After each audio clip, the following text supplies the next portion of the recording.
நம்ம நார்மலாக வரக்கூடிய முதுகு வலியில் 98% மஸ்குலர் லோ பேக் ஏக் என்று சொல்லக்கூடிய தசை பலகீனத்தினால வரக்கூடிய எலும்பில் இருக்கிற குறைபாடுனால முதுகு வலி வரலாமா அப்படின்னா நிச்சயம் வரலாம்.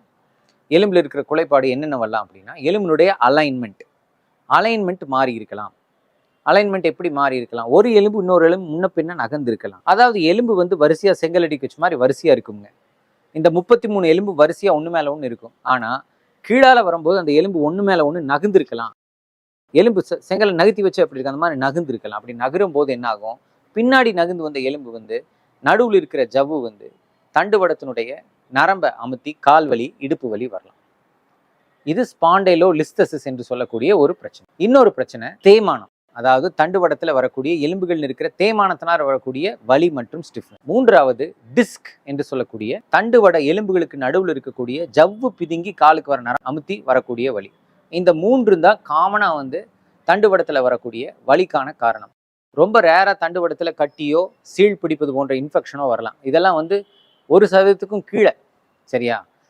வலி வர்ற 100 பேரில் ரொம்ப ரொம்ப ரேராக தான் வந்து இன்ஃபெக்ஷனோ டியூமரோ வரும். காமனாக வரக்கூடிய டிஸ்க் அல்லது லிஸ்தசிஸ் அல்லது ஸ்பாண்டைலோசிஸ் என்று சொல்லக்கூடிய தேய்மானம். இப்போ வந்து காமனாக இந்த வீடியோஸில் சமூக வலைதளங்களில் சயாட்டிக்கா அப்படிங்கிற ஒரு டேர்ம் வந்து பரவலாக பயன்பாட்டில் இருக்குது. எனக்கு சயாட்டிக்கா வந்துருச்சு, எனக்கு சயாட்டிக்கா இருக்கா டாக்டர், எனக்கு இருக்கிற வழி சயாட்டிக்கா தானா அப்படி என்று எல்லாரும் கேட்குறாங்க. இந்த யூடியூப் வீடியோஸ் போடுறதுல கிட்டத்தட்ட 90% பேர் வந்து பயிற்சி பெற்ற மருத்துவர்கள் கிடையாது. பயிற்சி பெற்ற மருத்துவர்களாக இருந்தாலும் அவங்க வந்து தண்டுவட சிகிச்சை செய்யக்கூடிய மருத்துவர்கள் கிடையாது.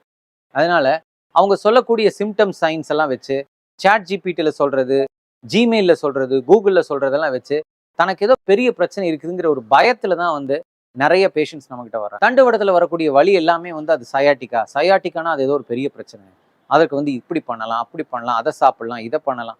இந்த மாதிரியான வீண் பயங்களை முதல்ல நீங்க விட்டொழிங்க. தண்டுவடத்தில் வலி வந்தால் ஆப்ரேஷன் ஒன்று தான் தீர்வா? கிடையவே கிடையாது. தண்டுவட வலிக்கு ஆப்ரேஷன்ங்கிறது மிக மிக கடைசியாக நம்ம பண்ணக்கூடிய ஒரு சிகிச்சை முறை. தண்டுவடத்தில் ஆப்ரேஷனே பண்ணக்கூடாதா டாக்டர்?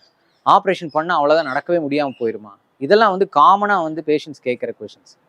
தண்டுவட ஆப்ரேஷன்ங்கிறது கடந்த 50-60 வருடங்களாக மிக மிக சக்ஸஸ்ஃபுல்லாக பண்ணக்கூடிய ஒரு சர்ஜரி. இதில் வந்து ஆல்மோஸ்ட் 90 to 99% வந்து சக்ஸஸ் தான், வெற்றி தான். இந்த ஆப்ரேஷன் வந்து ரொம்ப ரொம்ப சேஃப் ஆப்ரேஷன். 100ல் ஒருத்தருக்கு தான் நம்ம ஆப்ரேஷன் சொல்லுவோம். தேர்ந்தெடுக்கப்பட்டவங்களுக்கு ஆப்ரேஷன் செய்தால் அவங்களுக்கு பூரண குணம் கிடைக்கும், பூரணமான நிவாரணம் கிடைக்கும், வலி கம்ப்ளீட்டாக முற்றிலுமாக மாறும்.